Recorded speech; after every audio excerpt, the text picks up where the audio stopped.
Hello दोस्तों, एक बार फिर से आपके अपने यूट्यूब चैनल डीएलएड नॉलेज में स्वागत है। हम इस वीडियो में डीएलएड द्वितीय सेमेस्टर प्रथम प्रश्न पत्र वर्तमान भारतीय समाज प्रारंभिक शिक्षा से 50 क्वेश्चन लेके आए हुए हैं। इसके पहले आपने 50 क्वेश्चन सॉल्व कर चुका है। फिर से हमने आपके लिए 50 क्वेश्चन का सेट लेके आए हुए हैं जो परीक्षा के दृष्टिकोण से बहुत ही आवश्यक है। चलिए चलते हैं पहले क्वेश्चन की तरफ। हमारा पहला क्वेश्चन है कि किसी राष्ट्र की उन्नति विधानसभाओं, व्यवसाय और कारखानों में नहीं बल्कि विद्यालय से होती है। यह कथन किसका है? बहुत इंपॉर्टेंट क्वेश्चन है। तो ये जो कथन है वो कथन हमारे डॉक्टर राधा कृष्णन का है। ठीक है, आगे बढ़ते हैं। विद्यालय घर से शिक्षा का उत्तम स्थान होता है। तो ये कथन बिल्कुल सत्य है। आपको याद होना चाहिए कि विद्यालय जो होता है घर से शिक्षा का उत्तम स्थान है, तो इसलिए तो शिक्षा ग्रहण करने सब लोग विद्यालय में जाते हैं। आगे बढ़ते हैं कि राज्य मुख्य रूप से शिक्षा का किस प्रकार का साधन है? तो ऑप्शन नंबर अ औपचारिक साधन हो जाएगा। तो ऑप्शन नंबर अ इसका सही जवाब हो जाएगा। आगे बढ़ते हैं कि निम्न में से राज्य के कौन कौन से शैक्षिक कार्य हैं? तो राज्य के शैक्षिक कार्य ये सभी हो सकते हैं। ठीक है, इसलिए उपयुक्त सभी सही है। ऑप्शन नंबर 2 पे सही टिक लगा देंगे। आगे बढ़ते हैं कि राज्य का निःशुल्क एवं अनिवार्य प्राथमिक शिक्षा से कोई संबंध नहीं है। तो ये कथन बिल्कुल असत्य है, संबंध है, इसलिए ये असत्य हो जाएगा। ठीक है, आगे बढ़ते हैं। आदर्शवाद के अनुसार शिक्षा का केंद्र बिंदु क्या है?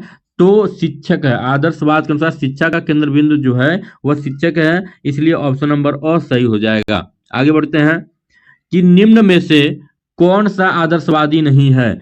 तो यू ऑप्शन नंबर 2 ये आदर्शवादी नहीं है। आगे बढ़ते हैं कि निम्न में से कौन प्रकृतिवादी दार्शनिक है?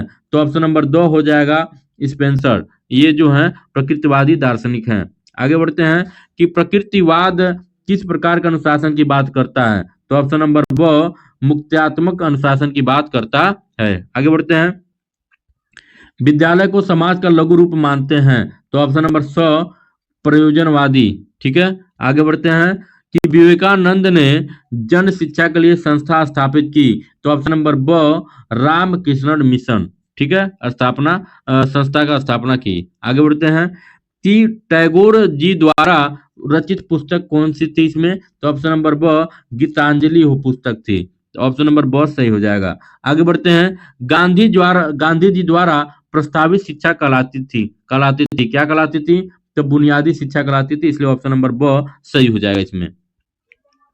बाल केंद्रित शिक्षा के प्रवर्तक कौन थे? तो ऑप्शन नंबर ब इसका सही जवाब हो जाएगा, गिजू भाई थे। ठीक है, आगे बढ़ते हैं कि प्लेटो ने मुख्य रूप से किस शिक्षण विधि का प्रतिपादन किया है? जिसका जो सही जवाब हो जाएगा ऑप्शन नंबर ब संवाद विधि। आगे बढ़ते हैं कि मनुष्य की अंतर्निहित पूर्णता को अभिव्यक्त करना ही शिक्षा, यह विचार किसका है? तो ऑप्शन नंबर 100 यह विचार अरस्तु का है। आगे बढ़ते हैं कि शिक्षा की प्रथम पाठशाला कहा जाता है। तो ऑप्शन नंबर ब परिवार को कहा जाता है। आगे बढ़ते हैं कि माताएं आदर्श अध्यापिकाएं और घर द्वारा दी जाने वाली अनौपचारिक शिक्षा ही सबसे अधिक प्रभावशाली है, स्वाभाविक है। किसने कहा था? तो ऑप्शन नंबर 100 हो जाएगा, फ्राबेल ने कहा था। आगे बढ़ते हैं कि बालक की शिक्षा का प्रारंभ कहाँ होता है? तो ऑप्शन नंबर ब परिवार या घर से होता है। आगे बढ़ते हैं कि घर शिक्षा का सर्वोत्तम स्थान, बालक का प्रथम विद्यालय किसने कहा था? तो ऑप्शन नंबर अ पेस्टोलॉजी ने कहा था। आगे बढ़ते हैं कि सम्मिलित परिवार व्यवस्था को टूटने से विद्यालय पर अतिरिक्त बोझ पड़ रहा है। यह कथन क्या है? सत्य है, इसलिए ऑप्शन नंबर अ सही हो जाएगा। आगे बढ़ते हैं कि केवल घर में ही बालक के चरित्र का निर्माण किया जा सकता है। तो यह कथन बिल्कुल सत्य है। ठीक है, ऑप्शन नंबर अ सही हो जाएगा। आगे बढ़ते हैं,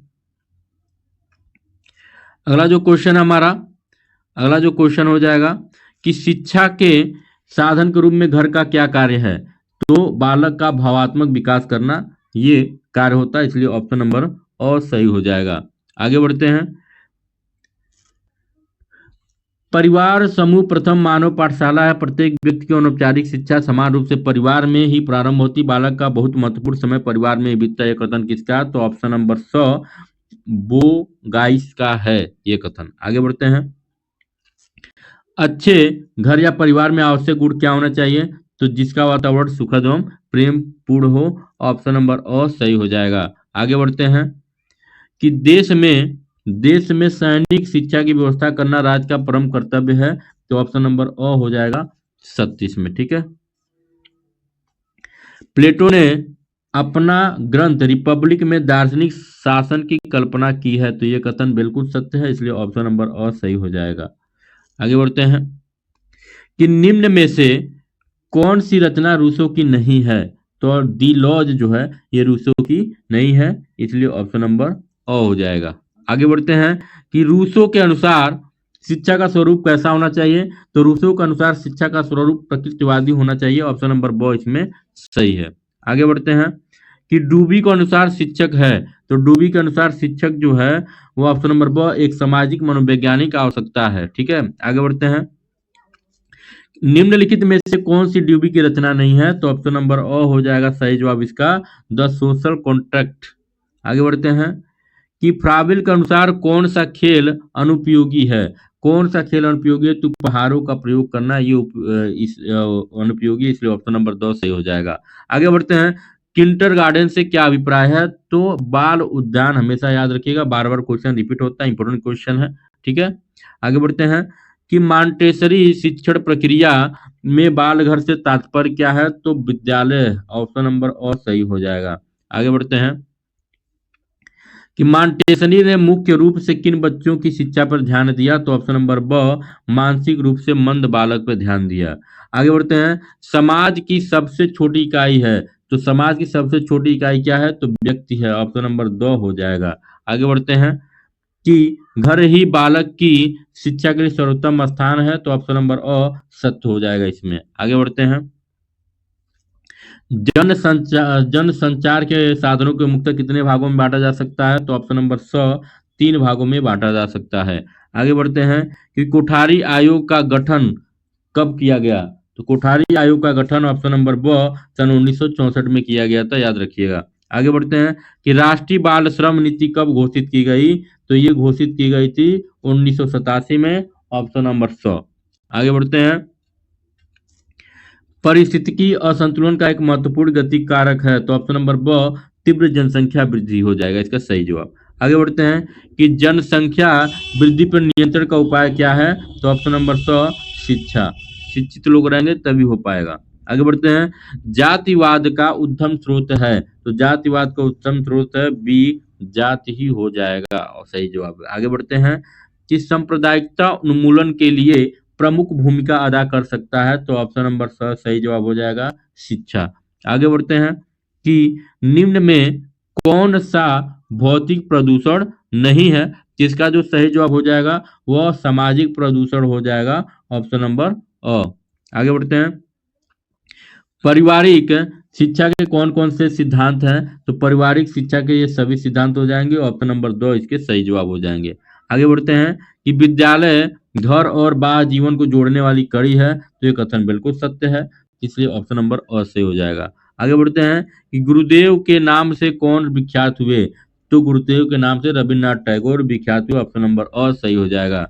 आगे बढ़ते हैं कि शिक्षक दिवस किस समाजशास्त्री के जन्म दिवस के रूप में मनाया जाता है, तो बहुत इंपॉर्टेंट क्वेश्चन है, तो ये जो होता है डॉक्टर राधा कृष्णन के उपलक्ष्य में मनाया जाता है, ऑप्शन नंबर अ।